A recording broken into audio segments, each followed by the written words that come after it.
Chapter 41. The Bukharian dervish Hadji Asvatz Troov.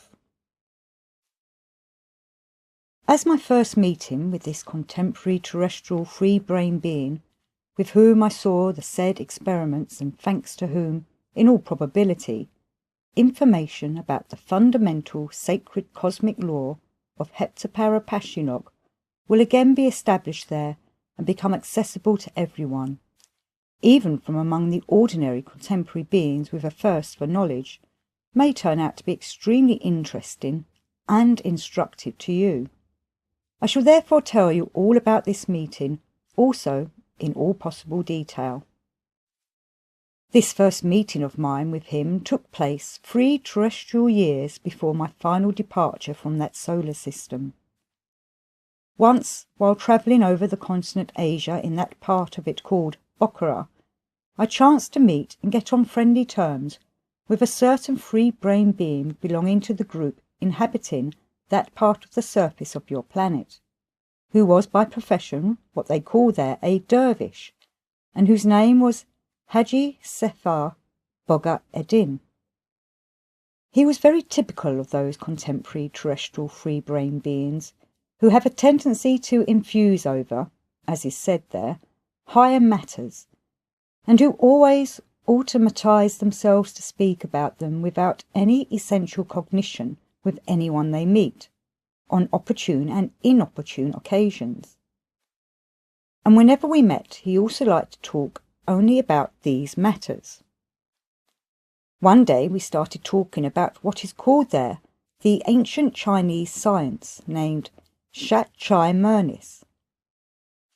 This science is nothing but fragments of the above-mentioned totality of true information concerning the sacred heptaparapashinok, cognized by the great Chinese twin brothers and by other genuine ancient scientists, and then called by them the totality of true information about the law of ninefoldness. I have already told you that certain fragments of this knowledge remained intact and passed from generation to generation through a very limited number of initiated beings there. I must here say that if these fragments, which have by chance remained intact, and which have passed and are still passing there from generation to generation through this very limited number of initiated beings, do not fall into the hands of contemporary scientists there, then this will be a great stroke of luck for the future free-brain beings of your planet. And it will be a great stroke of luck because, if these surviving fragments of genuine knowledge were to fall into the hands of the contemporary scientists there, then, thanks to their inherency of wiseacring, they would without fail cook up all kinds of their scientific porridge about the sense put into these fragments, and thereby the, without this, scarcely smouldering reason of all the other free-brain beings would be entirely extinguished. And besides, these last remnants of the former great attainments of their ancestors would thereby be only completely wiped off the face of this ill-fated planet. And so, my boy, once when I was talking with this dervish, Hadji Asvatz Troov, about the ancient Chinese science Shat-Chai-Mernis, he, in the course of conversation, proposed that I should go with him to another dervish, a friend of his, a great authority on this ancient Chinese science, to talk about it with him. He told me that his friend resided in Upper Bukhara, far away from everyone, and was there occupied with certain experiments concerning that same science. Having no special business in that town where we then happened to be, and as his friend resided just among those mountains the nature of which I had long intended to see, I at once agreed, and on the very next day we set off. From that town where we were, we walked 3 days. Finally, high up in the mountains of Upper Bukhara, we stopped at a small gorge. This part of Bukhara is called Upper because it is very mountainous and much higher than that part of Bukhara which, to distinguish it, is called Lower Bukhara. At the said gorge, my acquaintance, the dervish Hadji Asvatz asked me to help him move a small stone slab to one side, and when we had moved it, a small aperture was revealed underneath it, from the edges of which 2 iron bars projected. He put these bars together and began to listen. Soon a strange sound was heard coming from them, and to my astonishment, Hadji Asvatz said something into that aperture in a language unknown to me. After he had finished speaking, we moved the stone slab back to its old place and went on. After having gone a considerable distance, we stopped in front of a rock, and Hadji Asvatz began to wait very tensely for something, when suddenly the enormous stone which lay there opened and formed an entrance into a kind of cave. We entered this cave and began moving forward, when I noticed that our way was lit up alternately by what are called gas and electricity. Although this light astonished me, and several questions about it arose in me, I nevertheless decided not to disturb the serious attentiveness of my fellow traveller. When we had again walked a considerable distance further, we saw at one of the turnings coming to meet us another terrestrial free-brain being, who met us with the greetings customary there on such occasions, and led us further. He, as it appeared, was the friend of my first dervish acquaintance. He was already, according to terrestrial understanding, quite elderly, and being tall in comparison with those living about, seemed extraordinarily thin. His name was Hadji Asvatz Troov. While talking with us, he led us to a small section of the cave, where we all sat down on the felt that covered the floor there, and, while conversing, began to eat what is called cold Bukharian shliva plav, out of earthen vessels which this elderly being brought to us from a neighbouring section. While we were eating, my first dervish acquaintance told him, by the way, that I was also very interested in the science Shachai Mernis, and explained briefly which questions were already well known to me, and what in general we had talked about before. After that, the dervish Hadji Asvatz Troov began to question me himself, and I gave him corresponding answers,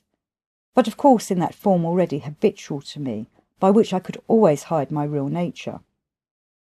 There on your planet I became in general so skilful in talking in this manner, that your favourites always took me for one of their brother scientists. From subsequent conversation with him, I understood that this respected Hadji Asvatz Troov had already been long interested in the said knowledge, and that during the last 10 years he had been studying it exclusively, only practically. I also understood that from this studying he had attained results such as it is no longer proper to terrestrial free-brain beings to attain. When I had made all this clear to myself,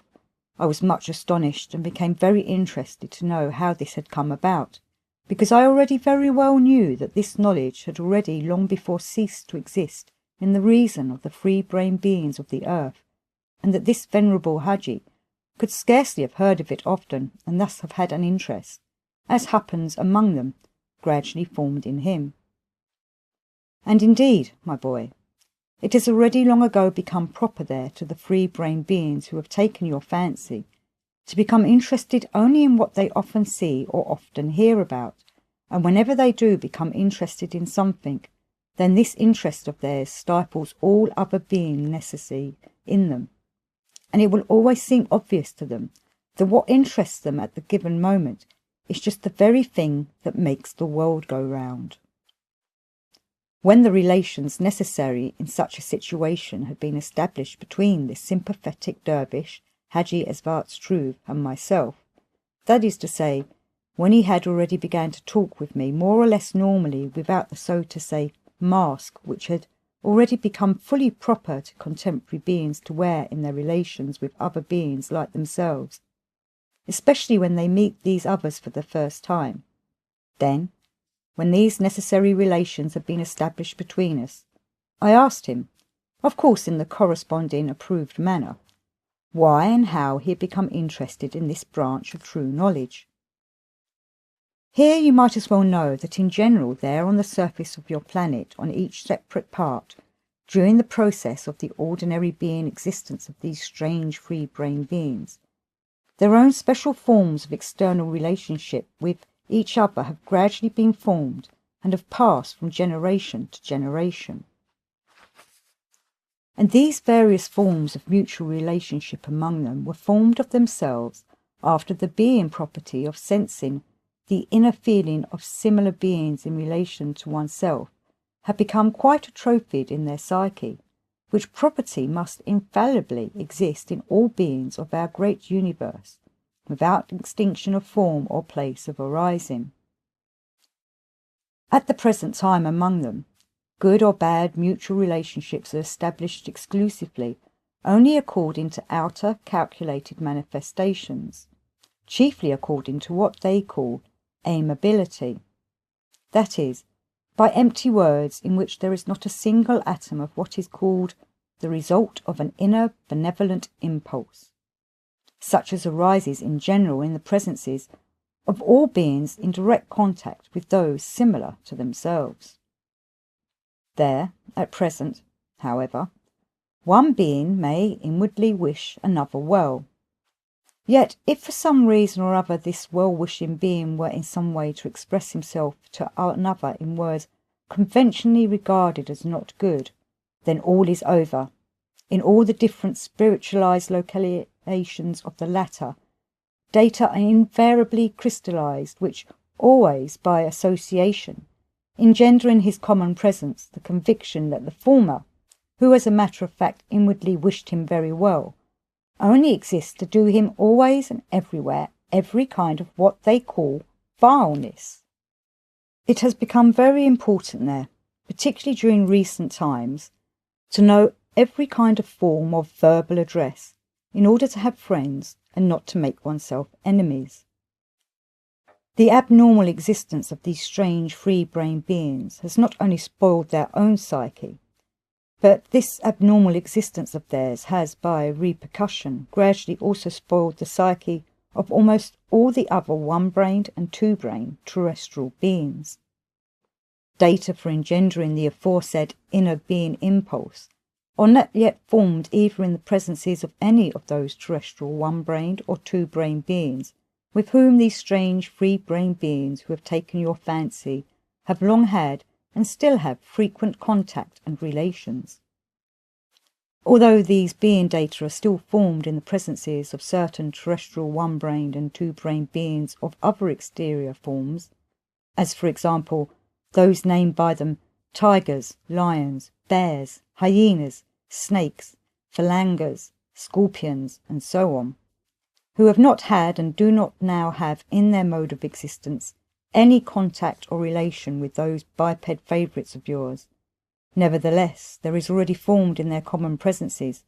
thanks of course to the abnormally established conditions of the ordinary existence of your favourites, one very strange and highly interesting particularity, namely, that the enumerated beings, tigers, lions, bears, hyenas, snakes, phalangers, scorpions, and so on, perceive the inner feeling of fear in other beings before them as enmity towards themselves, and therefore strive to destroy these others in order to avert the menace from themselves. And this so happened because your favourites, thanks always to the same abnormal conditions of existence, have gradually become, as they themselves say,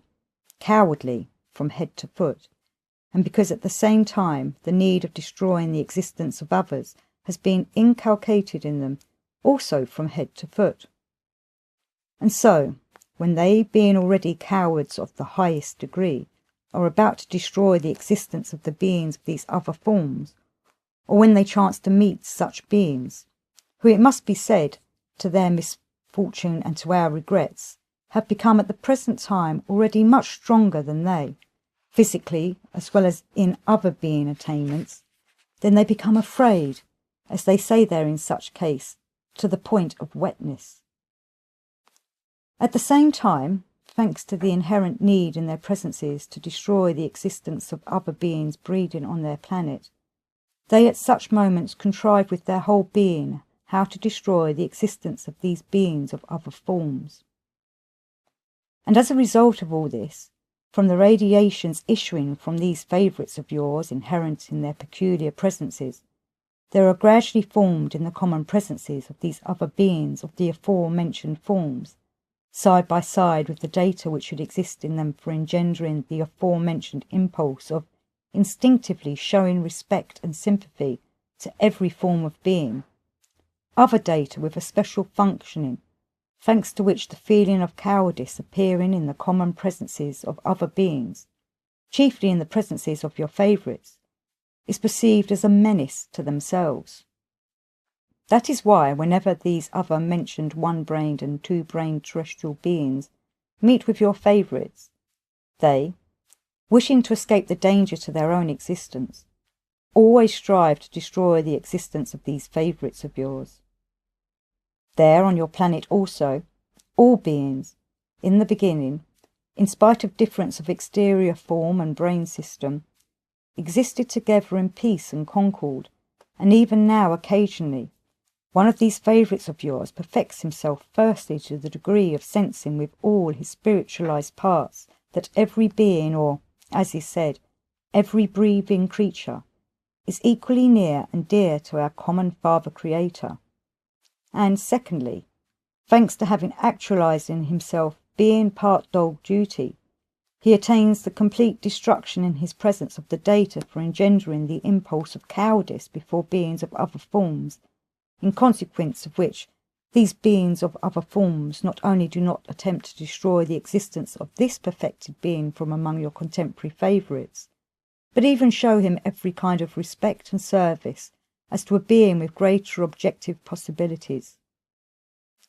In short, all this, and a multitude of other small factors, also ensuing from the abnormal existence of these favourites of yours,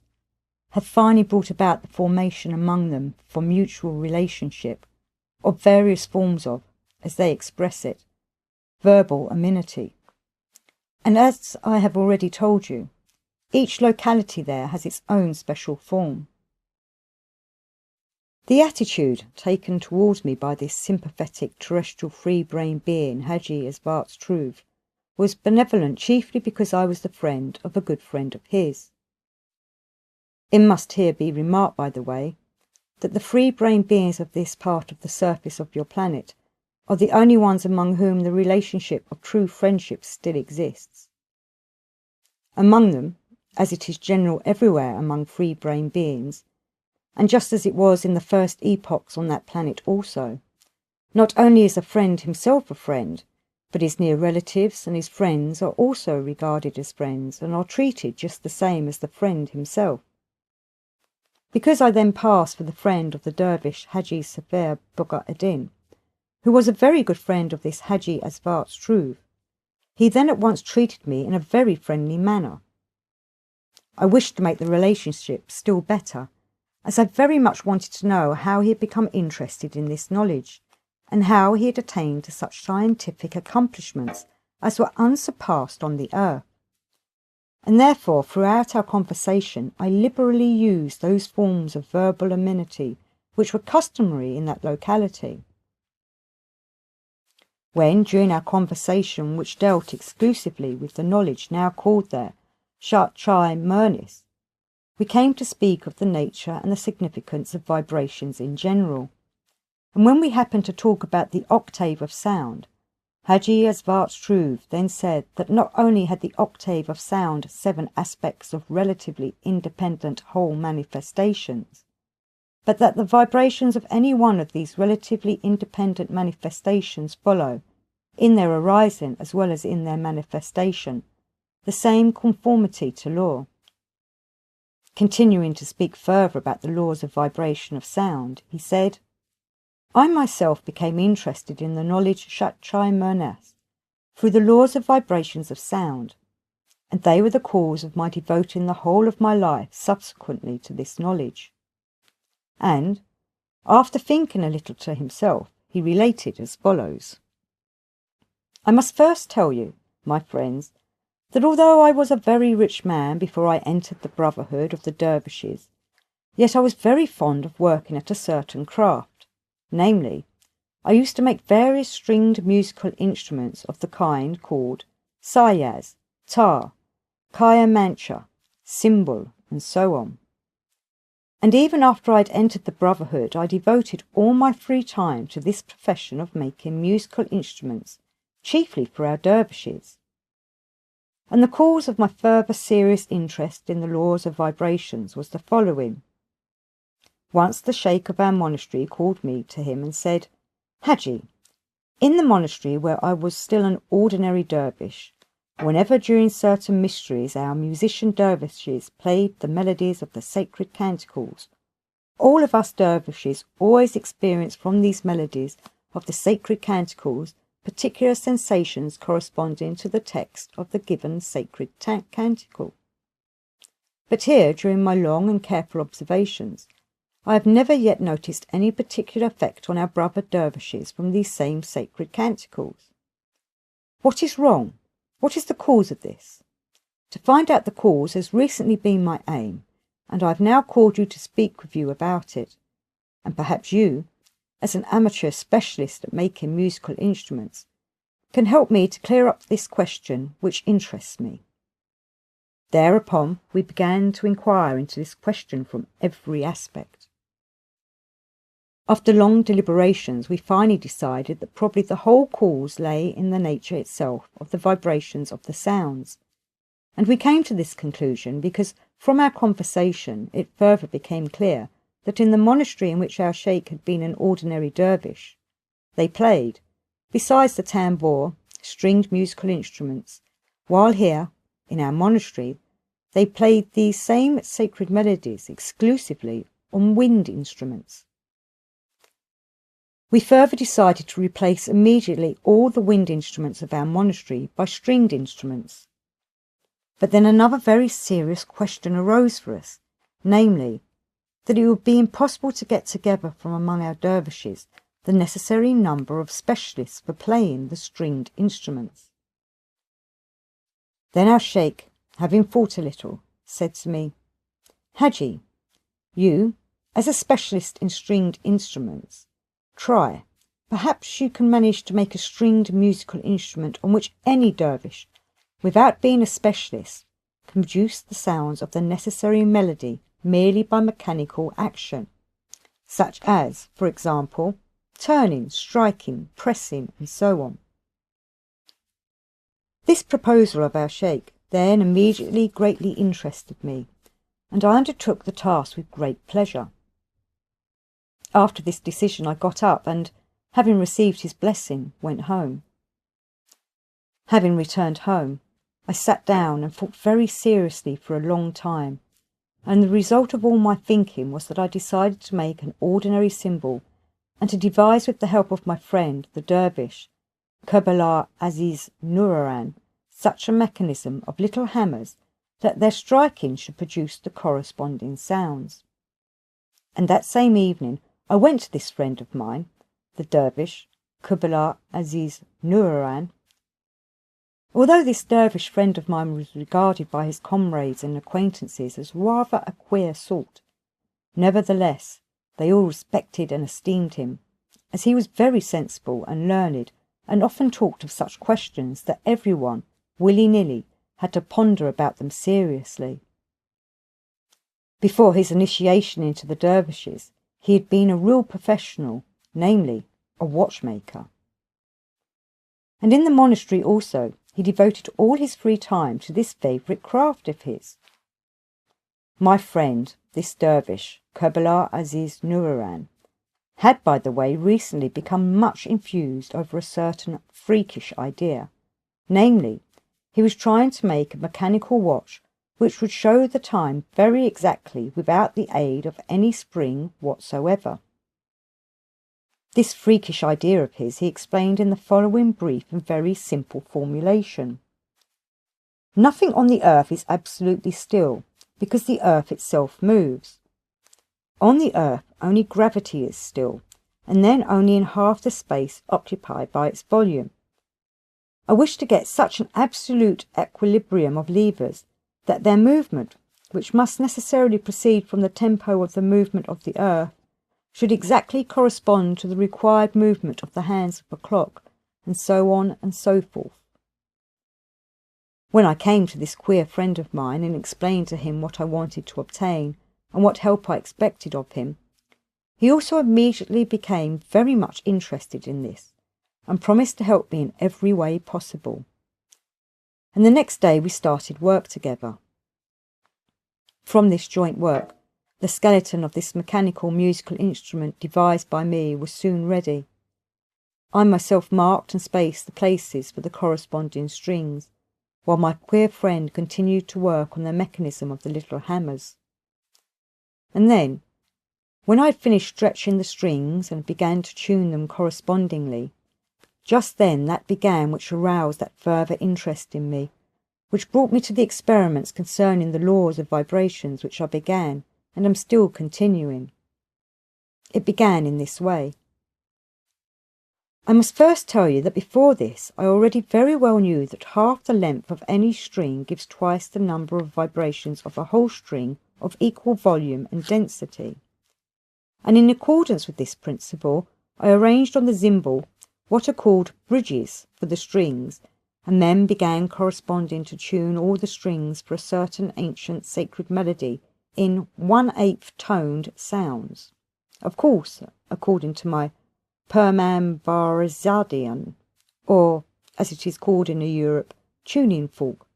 producing the vibrations of the Chinese absolute note, do. It was during this tuning that I first clearly constated that the principle, namely, that the number of the vibrations of a string is inversely proportional to its length, does not always, but only sometimes coincide with the obtaining of what is called a common blending harmonic consonance. And this constatation so greatly interested me that I then gave all my attention to the investigation of this alone, and entirely ceased to occupy myself with the said cymbal. Then it so chanced to happen that my queer friend also became very much interested in the same thing, and together we began to investigate this fact, which had so astonished us both. Only after several days did my friend and I notice that we were neglecting our main work, and therefore we decided from that day to devote half our time to finishing the cymbal, and the other half to the said investigations. And indeed, we very soon managed to carry out both of these tasks of ours in such a way that one should not hinder the other. Soon the mechanical cymbal devised by us was ready. It was entirely satisfactory to us, and I must say turned out to be something of the kind of the new Greek hand organ, but with quarter-tone sounds and a little larger in size. It was set in action by turning, by which the little hammers struck the corresponding strings,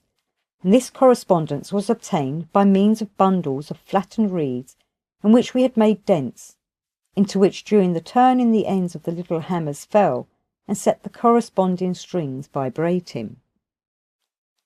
For each separate sacred melody we prepared a separate bundle of these flattened reeds fastened together, and they could be changed at will according to the melody required. When we finally handed over our original cymbal to our sheikh and told him what interested us most of all at that moment,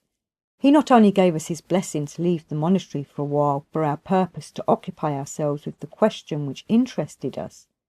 but even put at our disposal a large sum of money from the resources accumulated in the monastery. We then moved here and began to live far from other people and outside of our brotherhood. This friend of mine and I lived here all the time in complete peace and concord, but only recently did I lose for ever this never-to-be-forgotten and irreplaceable friend of mine, and I lost him in the following lamentable circumstances. Several weeks ago he went down to the banks of the river Amu Darya to the town X for various materials and instruments. As he was leaving the town to return here, a stray bullet from the firing taking place between the Russians and the Anglo-Afghans struck him down on the spot, and I was immediately informed of this calamity by our mutual acquaintance, Asvatz, who chanced to be passing there. Several days afterwards, I brought his remains here and buried him over there," he added, pointing to a corner of the cave where a peculiar form of projection could be seen. Having said this, Hadji Asvatz Troov stood up and said, making a gesture of prayer evidently for the repose of the soul of his friend, motioned with his head for us to follow him. We went and found ourselves again in the chief passage of the cave, where this venerable terrestrial being stopped in front of a projection and pressed something, whereupon the block moved apart, and behind it an entrance was formed into another section of the cave.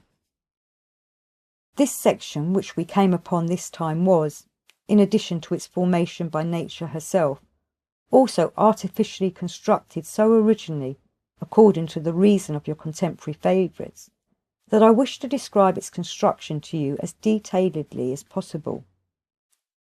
The walls of this section, the ceiling, and even the floor were lined with several layers of very thick felt. As it was afterwards explained to me, this accidentally natural formation was utilised and adapted so that there should not penetrate there, from the other sections or from the outside in general, the slightest vibration from any manifestations whatsoever,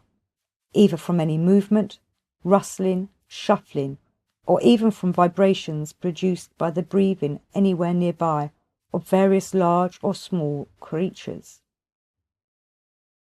In this unusual interior were several experimental apparatuses of strange form, and among them was a specimen of the sound-producing instruments which I brought with me from the surface of your planet, the type of contemporary terrestrial sound-producing instrument which your favourites call a grand piano. The cover of this grand piano was open, and to each series of the strings visible beneath it were fitted independent little apparatuses, which served as measures of the degree of vividness of the variously sourced vibrations, and were called vibrometers. When I saw the large number of these vibrometers, the being impulse of astonishment in my common presence increased to such an intensity as that which our Mullah Nasir ad-Din expresses by the following words: "The limit of full satiety is bursting." This impulse of astonishment had arisen and progressively increased in me from the moment when I saw in the passages of the cave the gas and electric lighting. I had already then wondered whence and how all this was present here. I already well knew before this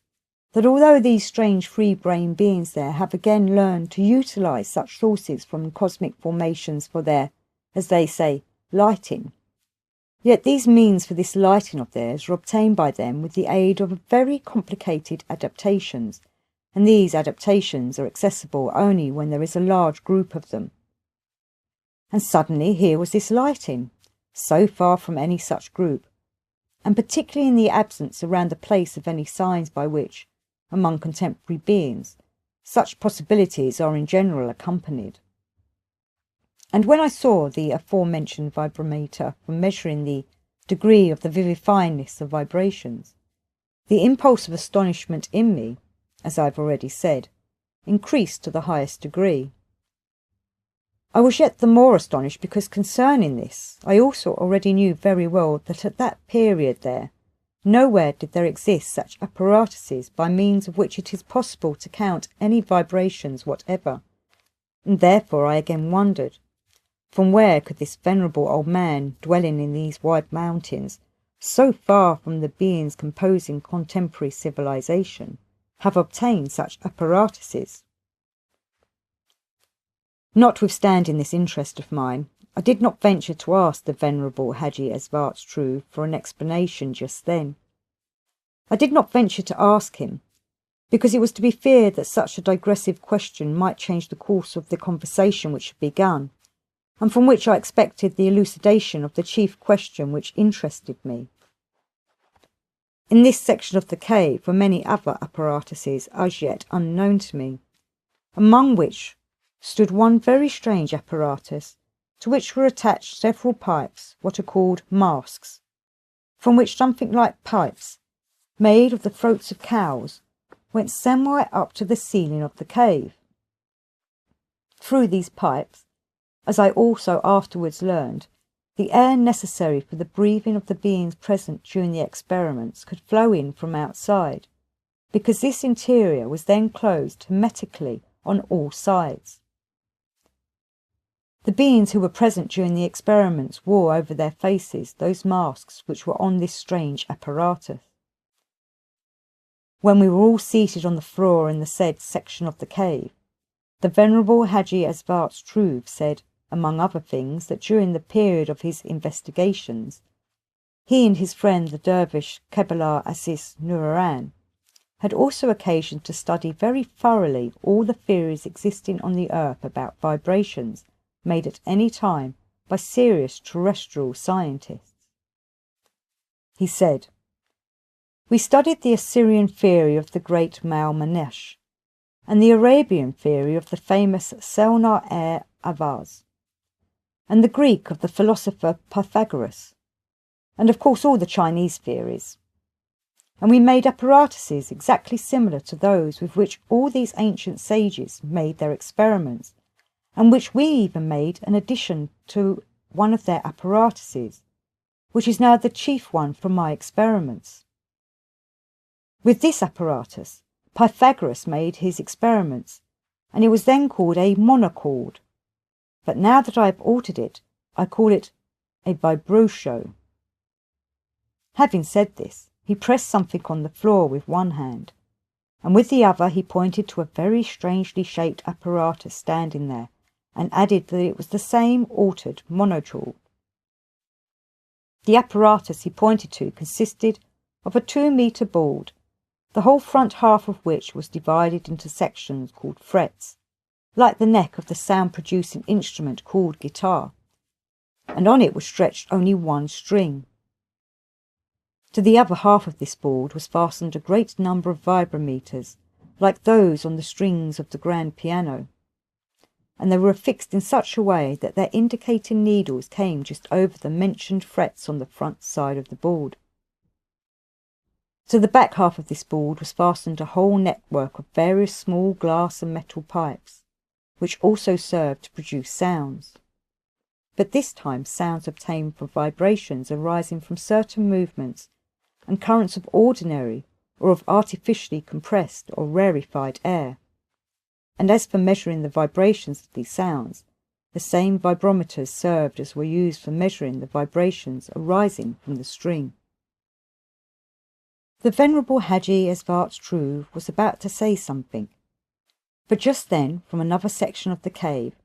a small boy of the type called Uzbek entered, carrying on a tray a tea service and some green tea. When the boy had set the tray before us and had left,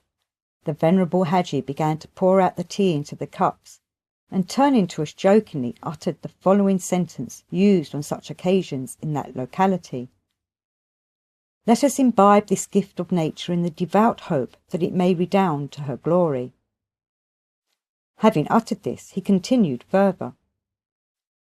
"I already feel that my sustaining forces are abating within me, and hence I must imbibe the due quantity of what can aid the animation of the whole of myself until the next dose." And with a gentle smile he began to drink his tea. While he was drinking it, I decided to take the opportunity to ask him about several questions which were all the time worrying me. First of all, I asked him the following. I said,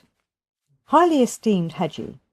until now I have been fully convinced that nowhere on the earth does there exist an apparatus for the exact measurement of vibrations, yet here I see so many of these measuring apparatuses. How am I to understand this? Where did you get them?" To this the Venerable Hadji Asvatz Troov replied as follows: "These apparatuses for our experiments were made by my deceased friend Hadji Asvatz Troov, and it is chiefly to them that I am indebted for all my attainments in the knowledge of the laws of vibrations.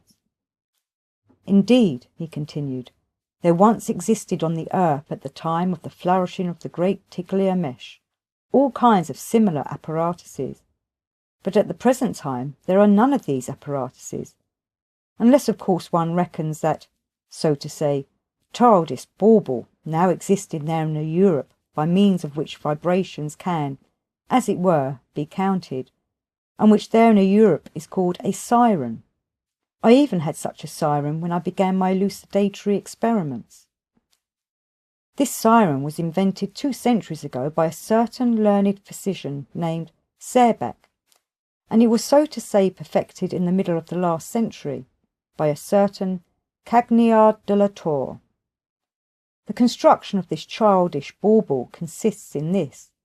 that a current of condensed air is directed from a pipe onto a revolving disc drilled with little holes, each hole exactly coinciding in size with the opening of the main air pipe, and as this disc revolves, the passage for the current of air entering these holes from the main pipe is alternately opened and closed. And thus, during the rapid revolution of this disc, successive shocks of air are obtained in the holes, and these produce an even-pitched tone of sound, and the number of revolutions recorded by the clock mechanism, multiplied by the number of the holes of the disc, should give the number of the vibrations of that sound made in the given interval of time. Unfortunately for the Europeans, neither the first inventor nor the perfecter of that siren knew that sound can be obtained not only from the action of genuine vibrations, but also from the simple flow of air. And as this siren of theirs sounds only from the flow of air, and not at all from natural vibrations,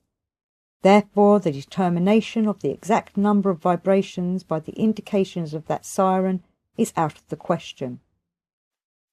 And that sound can be produced from 2 causes, namely, from natural world vibrations themselves, and simply from the flow of air, is a very satisfying and interesting fact, and I shall now demonstrate it to you practically. Having said this,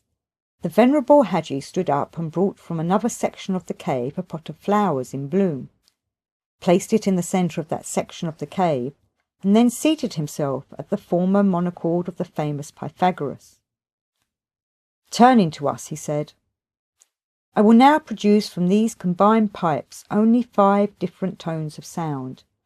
and you please look attentively at this pot of flowers, and look at your watches, and notice how long I continue to produce these sounds, and also remember the numbers indicated by the hands of the vibrometers for these sounds."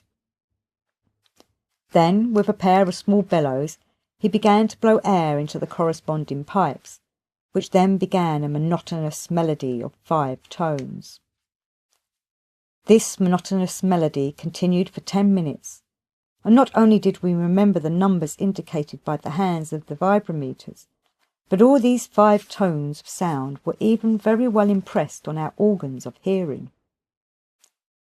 When Hadji had finished his monotonous music, the flowers in the pot were in the same state of bloom as before. Then Hadji moved from the former monochord to the sound-producing instrument grand piano, and having again directed our attention to the hands of the vibrometers, he began to strike successively the corresponding keys of the grand piano, which gave out the same monotonous melody of the same 5 tones of sound. And this time also the hands of the vibrometers indicated the same figures. 5 minutes had barely passed when, at a nod from Hadji, we looked at the pot of flowers and saw that the flowers in the pot had become very definitely to fade, and when, after 10 minutes, the venerable Hadji again ceased his music, there was then in the pot only the quite faded and withered stalks of the former flowering plants. Hadji then again sat down by us and said, "As my investigations of long years have convinced me, and as the science of Shach-Chi-Murnass states, there do indeed exist in the world 2 kinds of vibrations, namely, so to say, creative vibrations and momentum vibrations. As I have made clear by experiment, the best strings for the production of the said creative vibrations are those made of a certain definite metal or of goat gut. But strings made of other materials do not have this property. vibrations issuing from the latter kind of strings, and also the vibrations obtained from the flow of air, are purely momentum vibrations.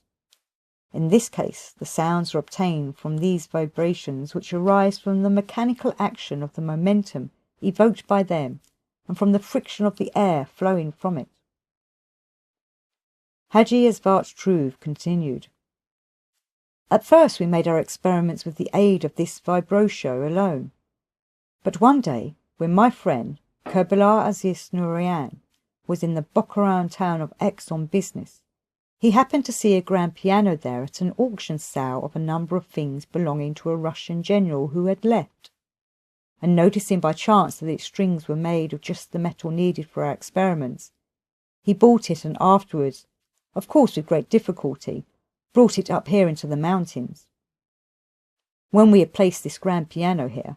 we tuned its strings exactly according to those laws of vibrations indicated in the ancient Chinese science Shat Chai Mernes. For the correct tuning of the strings, we then not only took the absolute sound of the ancient Chinese note Do, but also, as that same science recommended, took into account the local geographical conditions, the pressure of the atmosphere, the form and dimensions of the interior, and the mean temperature of the surrounding space as well as of the interior itself, and so on. And we even took into consideration from how many people human radiations might issue in this interior during our proposed experiments. And when we had thus exactly tuned this grand piano, then from that moment indeed, the vibrations issuing from it immediately acquired all those properties mentioned in the said great science. I will now demonstrate what it is possible to do with a knowledge of the laws of vibrations attained by man, and with the vibrations issuing from this ordinary grand piano. Having said this, he again stood up. This time he brought from another section of the cave an envelope, paper, and a pencil. On the paper he wrote something, placed what he had written in the envelope, attached the envelope to a hook that hung from the ceiling in the centre of the room, again sat down at the grand piano, and without saying a word began just as before to strike definite keys, from which there was again produced a certain monotonous melody. But this time, in the melody, two sounds of the lowest octave of the grand piano were evenly and constantly repeated. After a little I noticed that it was becoming uncomfortable for my friend the dervish Hadji Bukharian to sit still, for he began to fidget with his left leg. A little later he began to stroke his left leg, and it was evident from the grimaces he made that his leg was paining him. The venerable Hadji Asvatz Troov paid no attention to this, and continued to strike the designated keys. When at last he had finished, he turned to us and, addressing me, said, "Friend of my friend,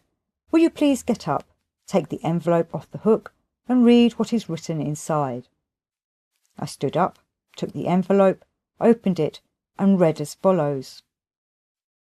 "On each of you, from the vibrations issuing from the grand piano, they must be formed on the left leg, an inch below the knee, and half an inch to the left of the middle of the leg, what is called a boil." When I had read this, the venerable Hadji requested us both to bear the indicated places on our left legs. When we had bared them, there was to be seen a real boil precisely on that place of the left leg of the dervish Bukharian. But to the extreme amazement of the venerable Hadji Asvatz Troov, there was nothing whatsoever to be seen on my leg. When Hadji Asvatz Troov ascertained this, he immediately leaped from his place like a young man and cried out very excitedly, "It cannot be!" and began to stare fixedly at my left leg with the eyes of a madman. Almost 5 minutes passed in this manner.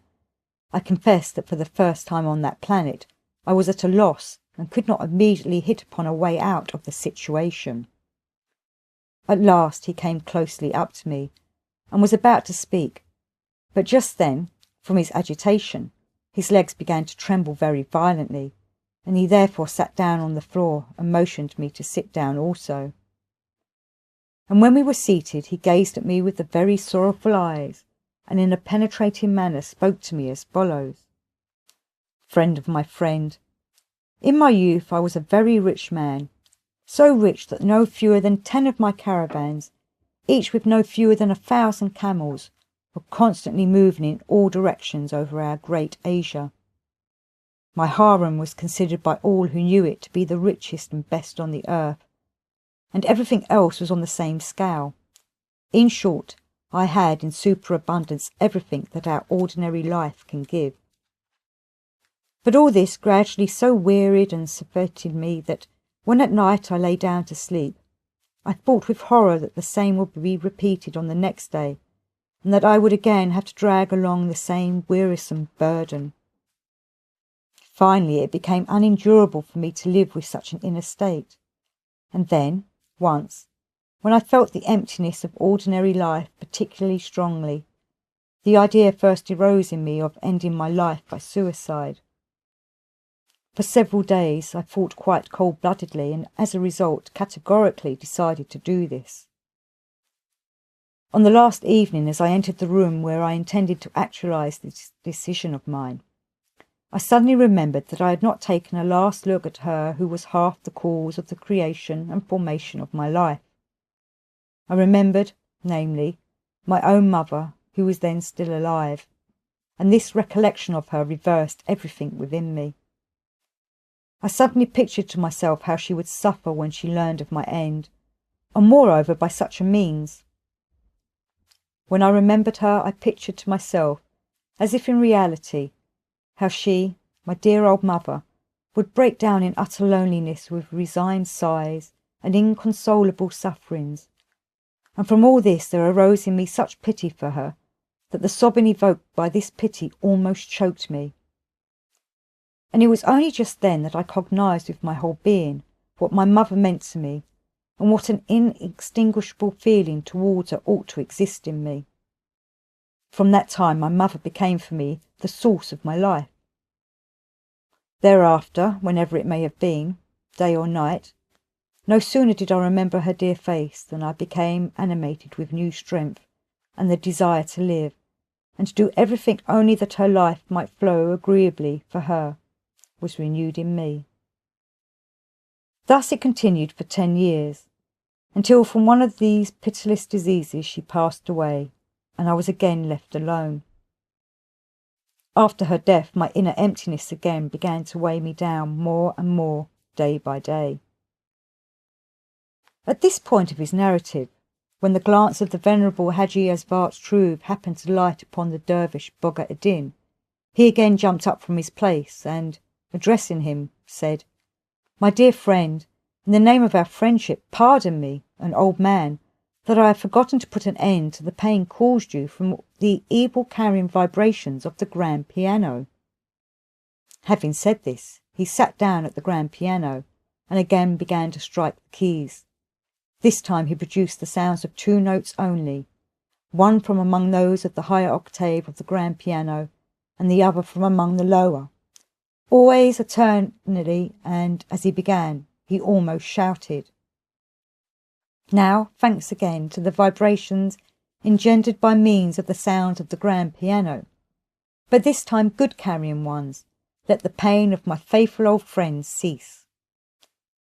And indeed 5 minutes had scarcely passed before the face of the dervish Bukharian again cleared up, and of the enormous horrible boil, which until that time had continued to ornament his left leg, not a trace remained. Then the dervish Hadji Asvatz Troov again sat down beside us, and externally completely calm, continued to talk. On the 4th day after the death of my dear mother, I happened to be sitting in my room thinking in despair what was to become of me. Just then in the street near my window, a wandering dervish began to chant his sacred canticles. Looking out of the window and seeing that the singing dervish was old and had a very benign face, I suddenly decided to ask his advice and immediately sent my servant to invite him in. And when he had entered and, after the usual salutations, was seated on the mindara, I told him of my soul state without withholding anything at all. When I finished, the wandering dervish became intensely thoughtful, and only after some time, looking at me steadily, he said as he rose from his place, "There is only one way out for you. Devote yourself to religion." Having said this, he walked away, uttering some prayer, and left my house forever. After his departure, I again became thoughtful. This time the result of my thinking was that I decided the same day, irrevocably, to enter some brotherhood of dervishes, but only not in my native country, but somewhere further away. The next day I began to divide and distribute all my wealth among my relatives and the poor, and in 2 weeks I left my native country forever and came here to Bukhara. Once here in Bukhara, I chose one of the numerous brotherhoods of dervishes and entered it, selecting just that brotherhood whose dervishes were known among the people for the severity of their mode of life. But unfortunately, the dervishes of this brotherhood soon produced a disillusioning effect on me, and I therefore transferred to another brotherhood. But there again the same thing happened,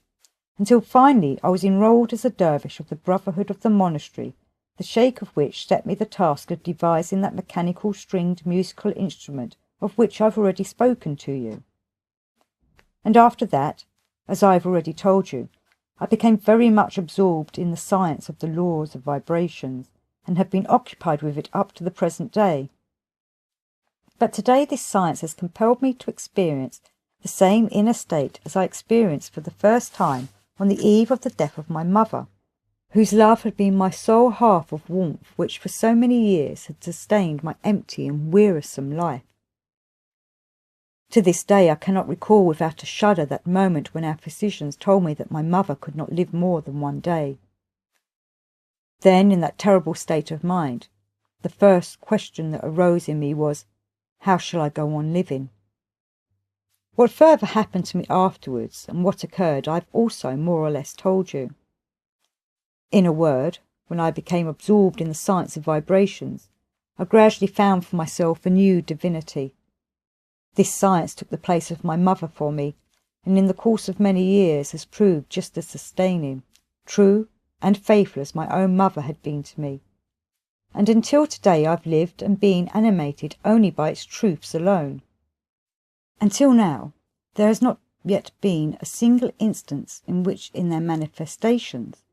the truths I've discovered concerning the laws of vibrations have failed to yield those precise results I expected. But today, for the first time, it has happened that the results I confidently expected were not obtained. My chief terror is that today I was more than ever careful in the calculations of the vibrations required for the given case. That is to say, I accurately calculated that the proposed boil should be formed on your body in just that place and in no other. And here the unprecedented has happened. Not only is it not in the designated place, but it has not even been formed on any part of your body at all. This science, which until now has taken the place of my faithful mother, has today for the first time failed me, and in me at the present moment there is indescribable grief. For today I can still reconcile myself to this exceedingly great misfortune of mine, but what will be tomorrow? I cannot even picture to myself. And if I can still somehow reconcile myself today, it is only because I very well remember the words of our ancient great prophet, Nora, who said that an individual is not responsible for his manifestations only when in death agony. Evidently my science, my divinity, my second mother, is also in its death agony, if it has betrayed me today. I know very well that death agony is always followed by death. And you, dear friend of my friend, have today involuntarily become for me like those physicians who then, on the eve of the death of my dear mother, announced to me that my mother could not live more than another day. You are for me today just such a news-bearer, that this new half of mine will tomorrow also be extinguished. The same terrible feelings and sensations which I experienced then from the moment when our physicians announced to me the imminent death of my mother until her death, are now being repeated in me. Just as then, in the midst of those terrible feelings and sensations, there was still a hope that perhaps she would not die. So also at this moment, something like that hope also still flickers in me. Eek, friend of my friend, now that you already know my soul state, I earnestly ask you, can you explain to me what supernatural force was involved in this? That the anticipated boil which should infallibly have been formed was not formed on your left leg. For the faith that it must infallibly be formed long ago became in me as firm as the Tukulonian stone. And it has become so firm and unshakable because for almost 40 years, day and night, I have consistently studied these great laws of world vibrations until the understanding of their meaning and actualization has become for me, as it were, my second nature. Having said these last words, this perhaps last great sage of the earth looked into my eyes with an expression full of anticipation. Can you picture to yourself, my dear boy, my situation then? What could I reply to him? For the second time that day, I could not on account of this terrestrial being see any way out of the situation that had arisen. This time there was mixed in this state, so unusual for me, my being Hikanjunapa, or as your favourites say there, pity,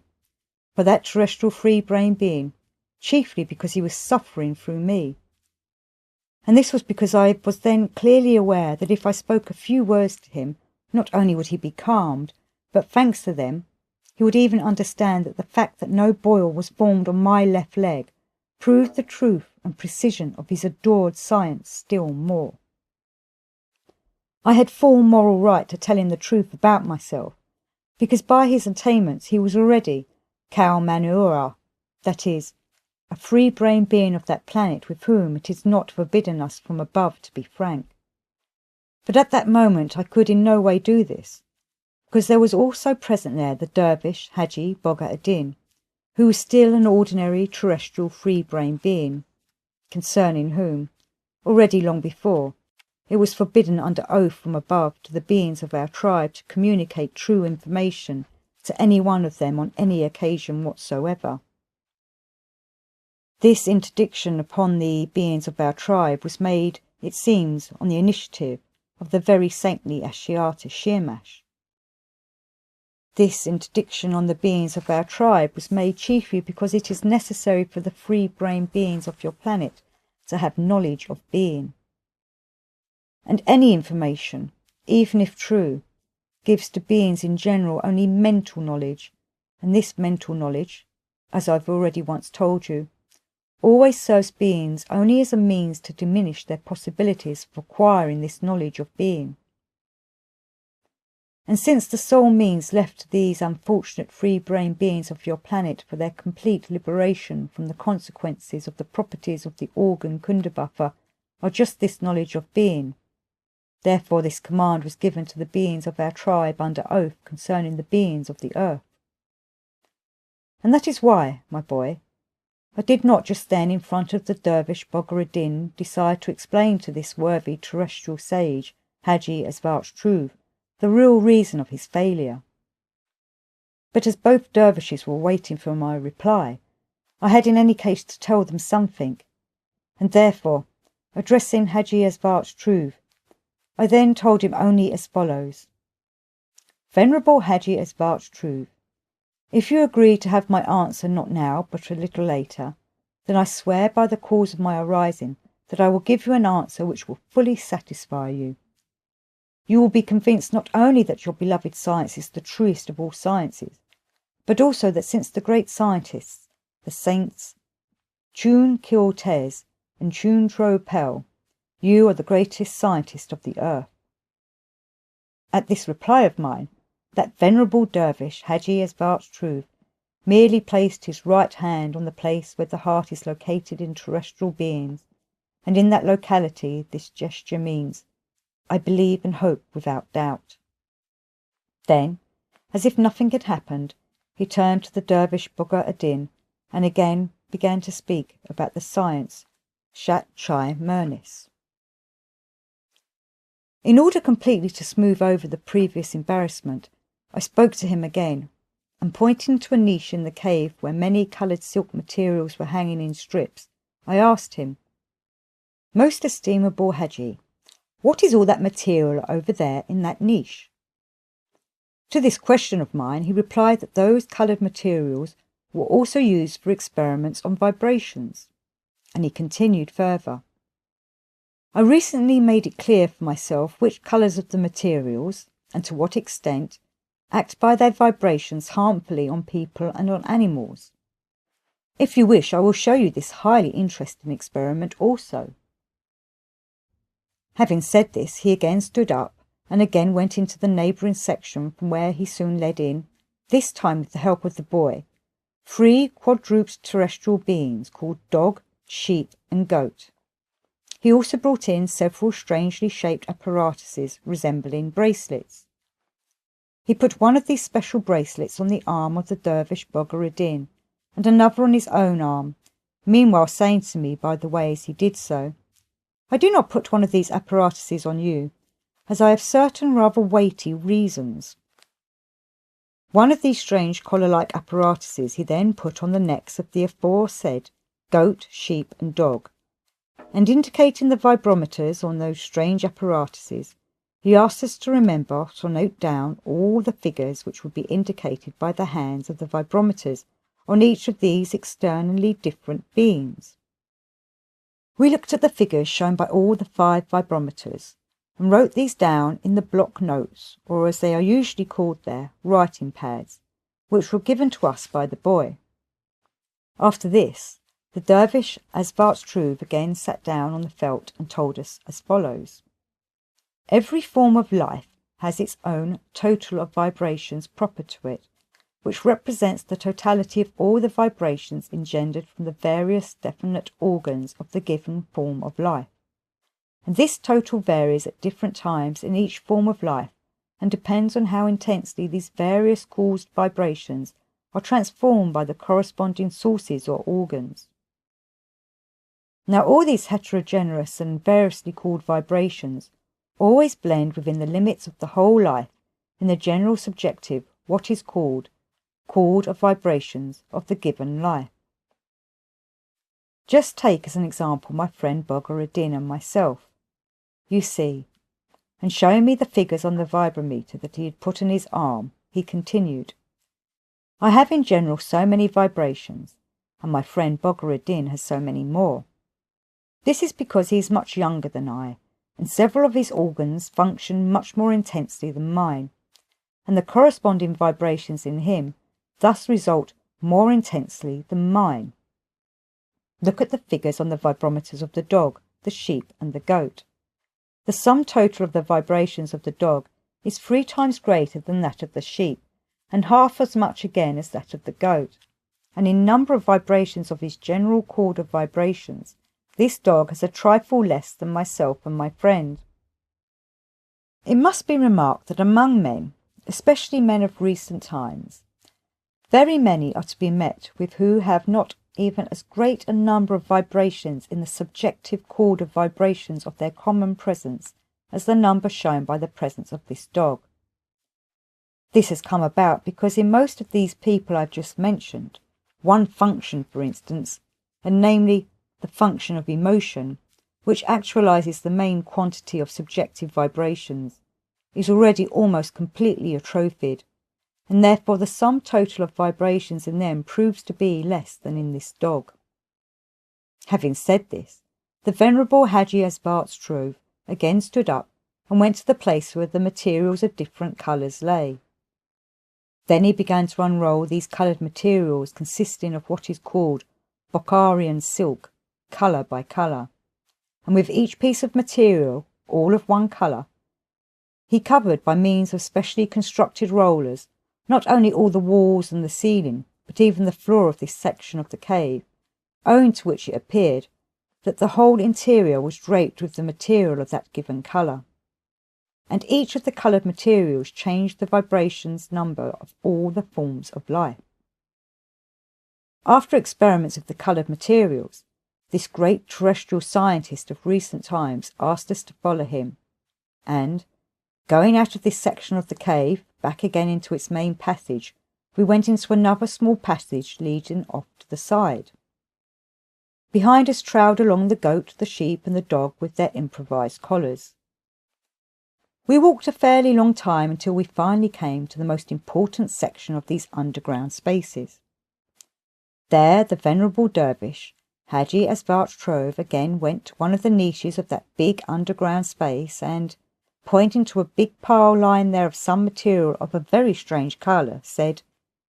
"This material is woven specially from the fibres of the plant Chow Tandor, and has its natural colour. This plant, Chow Tandor, is one of the rare formations on the earth, the colour of which not only does not have the ability to change the vibrations of other nearby sources, but is itself completely indifferent to all other vibrations.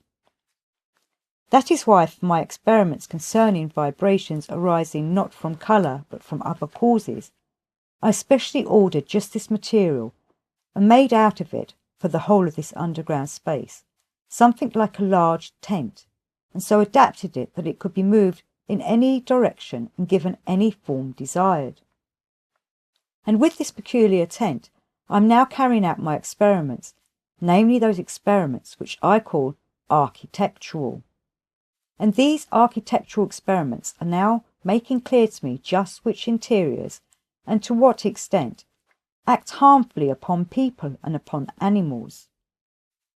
These architectural experiments have already fully convinced me not only that the size and the general interior form of a place have indeed an enormous influence on people and animals,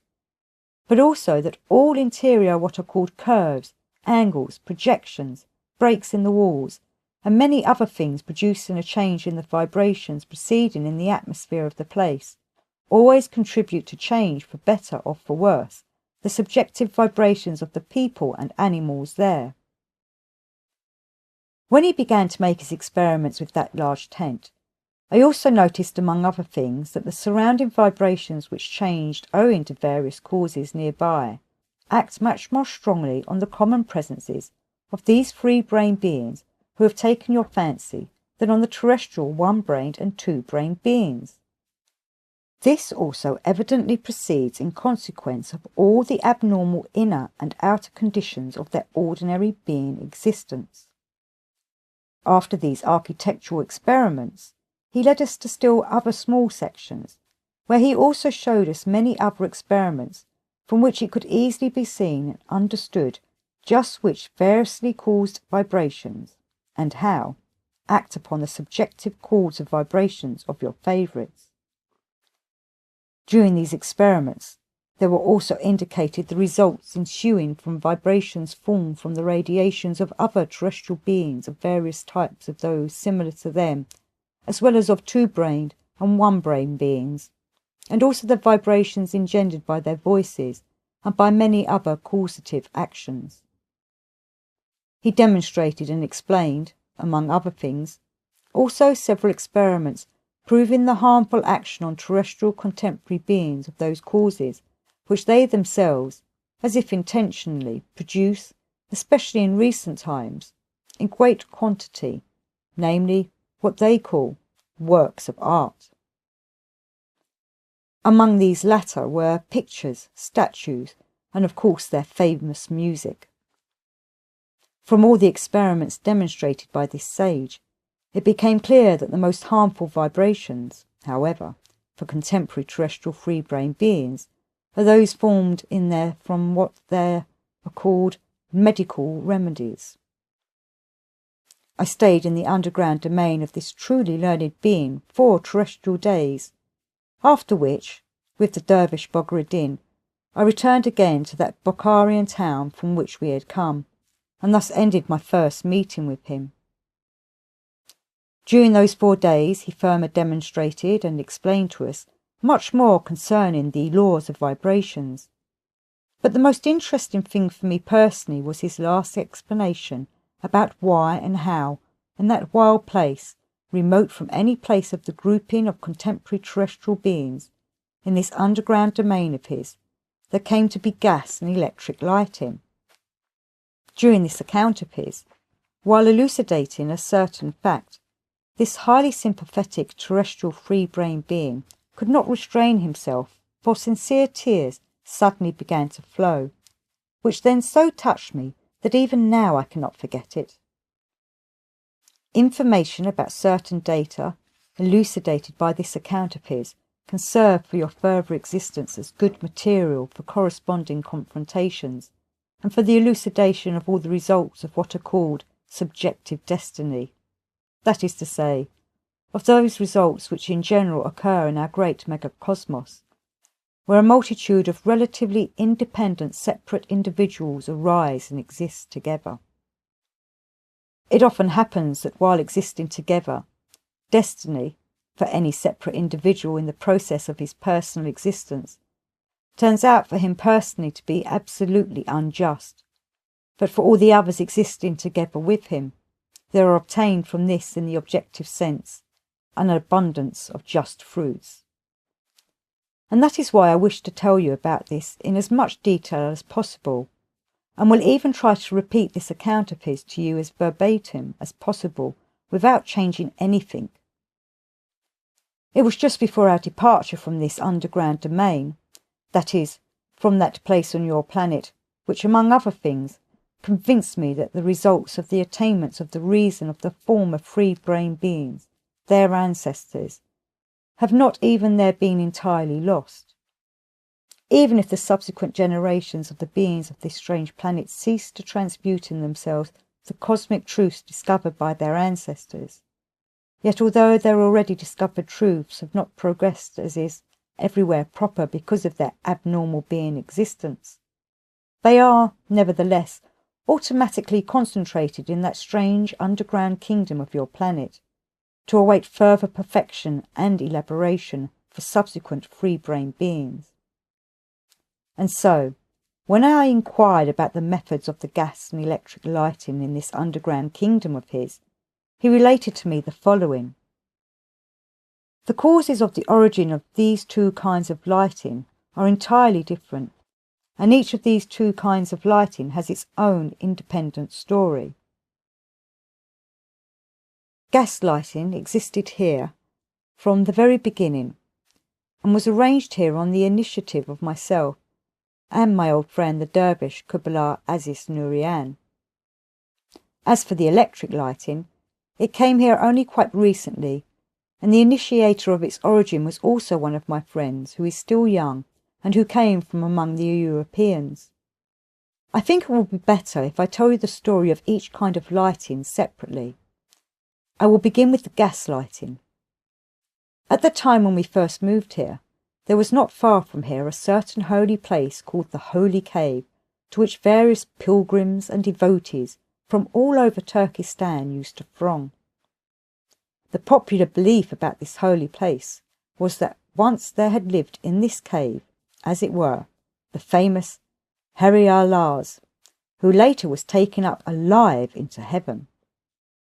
It was further said in this popular belief that he was taken alive into heaven so unexpectedly that he even had no time to extinguish the fire which lit his cave.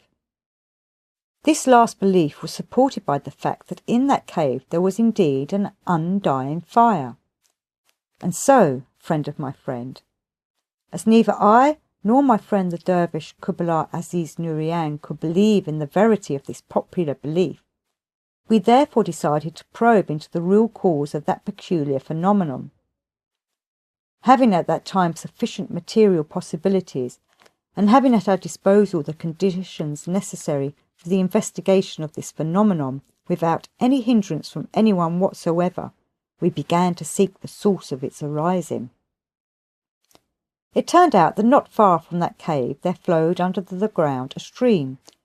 which washed a medium composed of minerals, the totality of the action of which on the water resulted in the separation of an inflammable gas,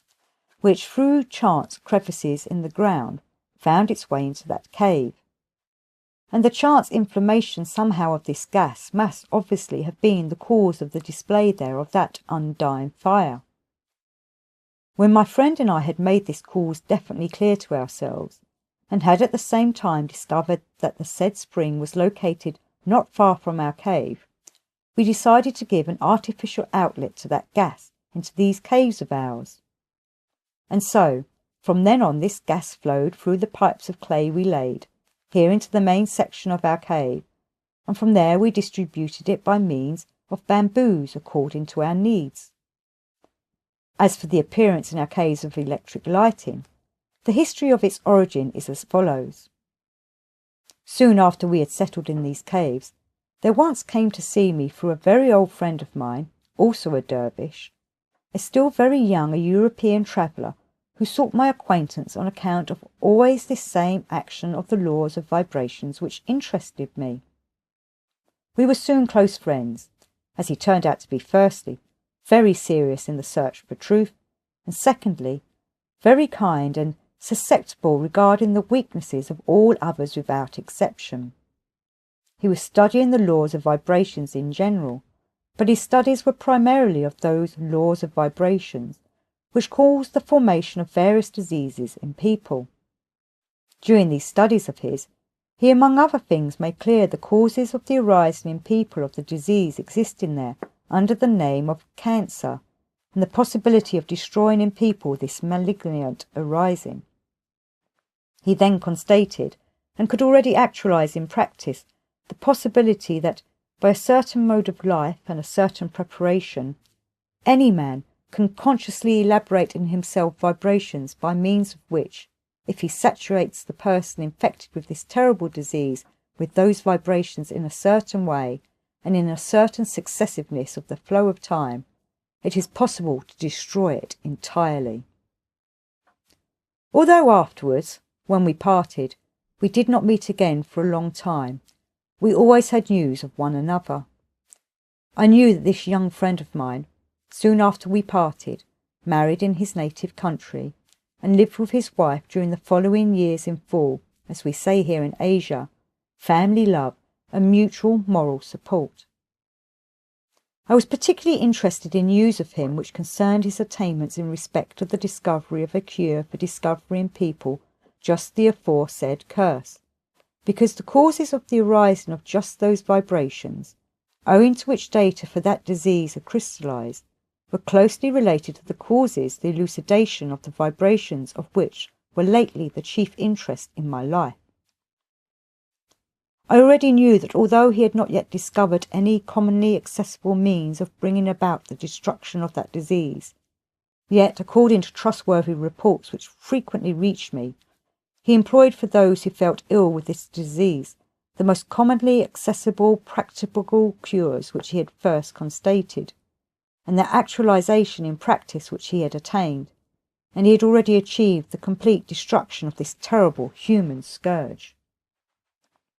I received very authentic information about these favourable results achieved by him in some tens of cases during that time. Then it happened that for reasons not dependent on either of us, I had no information about that younger European for about 10 years. I was already beginning to forget his existence entirely when once, while I was specially absorbed in my occupations, I heard someone give our secret signal, and when I called and asked who was there, I at once recognised his voice. He asked me to make the way accessible for him to enter our underground domain. Needless to say, we were both glad to meet again and once more to exchange views on our beloved science of the laws of vibrations. When the excitement aroused by our new meeting had abated, and when we had unpacked all the things my young friend had brought on camels, among which, by the way, were some of the famous contemporary European what are called Rotterdam apparatus, almost 50 elements of Bunsen, several accumulators, and several bales of different materials for electric wiring, we began to talk quietly, and from what he related about himself, I learned with great grief the following. Several years before, when on account of higher world laws surrounding conditions and circumstances became such that scarcely anywhere on the earth did people have any security for the morrow or any settled dwelling place, he suddenly noticed the appearance in his beloved wife of just that terrible disease, the search for a cure, for which had lately been one of the chief aims of his existence. He was particularly horrified because, in view of the surrounding conditions which had arisen, he had no possibility of employing, for the destruction of that terrible disease, that cure he had obtained, and which only he alone so far could actualize. And when he had calmed down somewhat after this terrible constatation, he then made the only possible decision: to wait patiently for a corresponding time,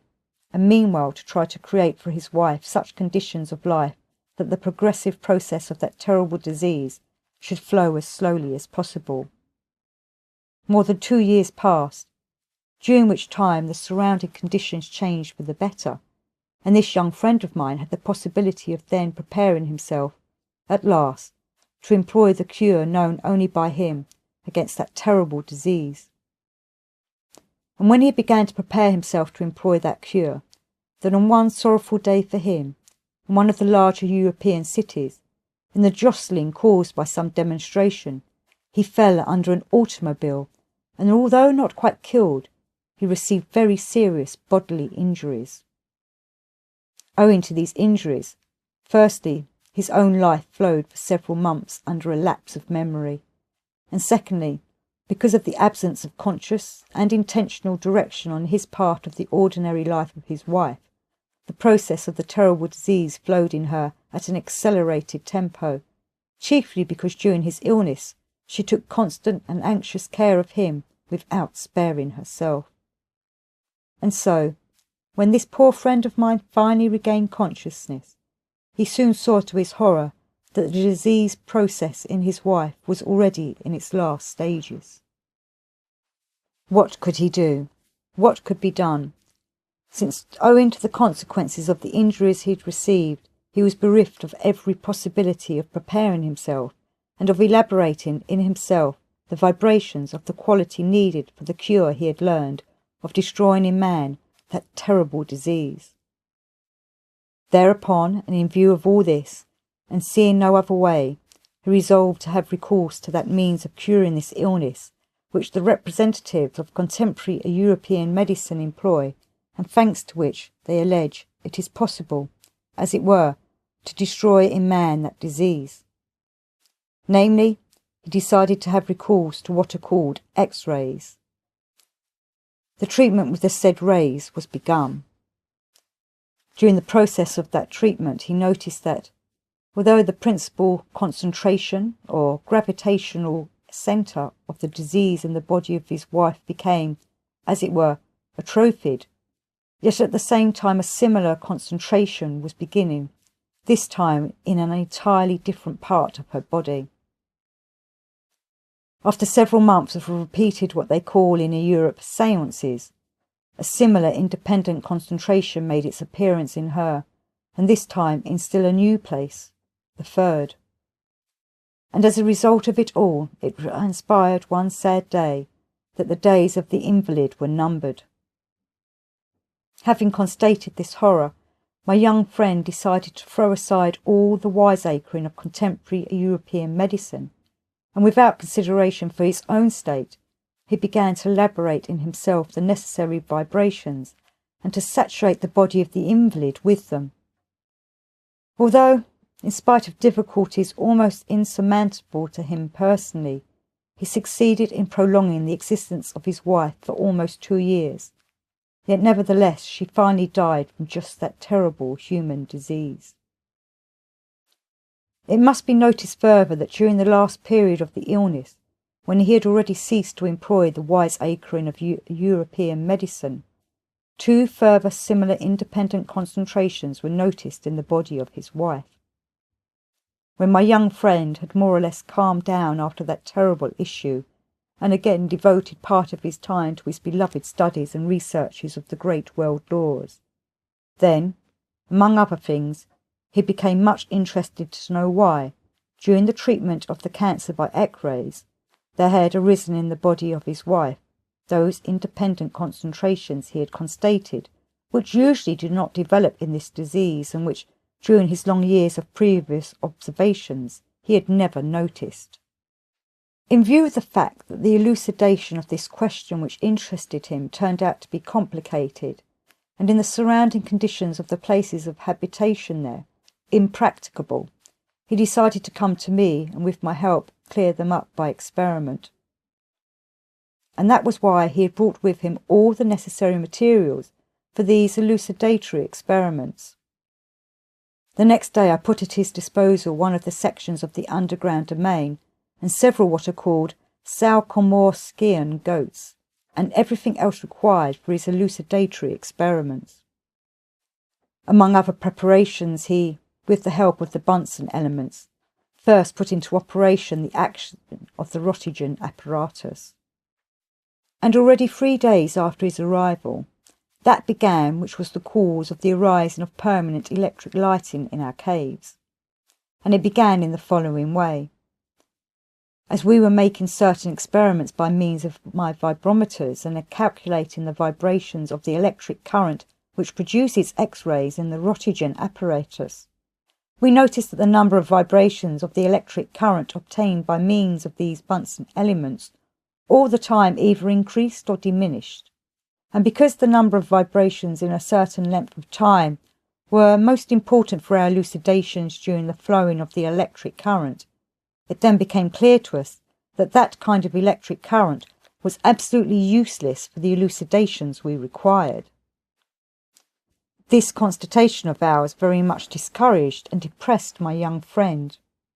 He immediately ceased the experiments he had began and began to think. The following 2 days he thought unceasingly, even during meals. At the end of the 3rd day, as we were going together to the section where we usually had our repasts and were crossing the little bridge in the main section of our caves built over an underground stream, he suddenly stopped and, striking his forehead, cried out excitedly, "Eureka!" The outcome of that exclamation, then, was that on the next day, with the help of several hired Tajaks, there were removed from various ancient and deserted mines lying nearby lumps of 3 kinds of ore as large as could be removed, and these were placed in a certain order in the bed of our underground stream. Then, after laying that ore in the bed of the stream, he very simply connected from the stream 2 what are called terminals to the slightly charged accumulators which he himself had brought, and owing to this, the electric current of the famous what is called apparage began to flow into these accumulators. And when, after 24 hours, we passed the electric current thus obtained into the said accumulators through our vibrometers, then it turned out that, although its amperage was not sufficient, yet the number of vibrations obtained from that electric current remained unchanged and absolutely uniform during all the time of its flow through my vibrometers. To increase the force of the electric current obtained in this peculiar way, he made condensers of various materials, namely from goat skins, from a certain kind of clay, crushed zinc ore, and pine resin, and in this way there was obtained the electric current required for the amperage and voltage for the Roentgen apparatus he had brought. By means of this peculiar source of electric current, we ultimately clearly proved to ourselves the following. Although by the employment of this contemporary device for the treatment of the said terrible disease in the whole body of man, the place of the gravitational centre becomes atrophied, yet it clearly facilitates the, so to say, metastases in other glands, and helps the sowing and successful flourishing of it in these new places. And so, friend of my friend, when my young friend had become satisfied after this elucidation, he ceased to be interested in the question in which he had then been absorbed, and when he returned home to Europe, he left for our use that source which he had created, and which required neither attention nor any outside material, and thereafter we gradually installed electric lamps where we needed them in our caves. Although that peculiar source of ours could not generate sufficient energy for all the lamps we had in our caves, yet by making switches everywhere and using the energy only when necessary, it was not wasted at other times, but was gradually stored in accumulators, sometimes even in such a quantity that there was a surplus for various domestic purposes.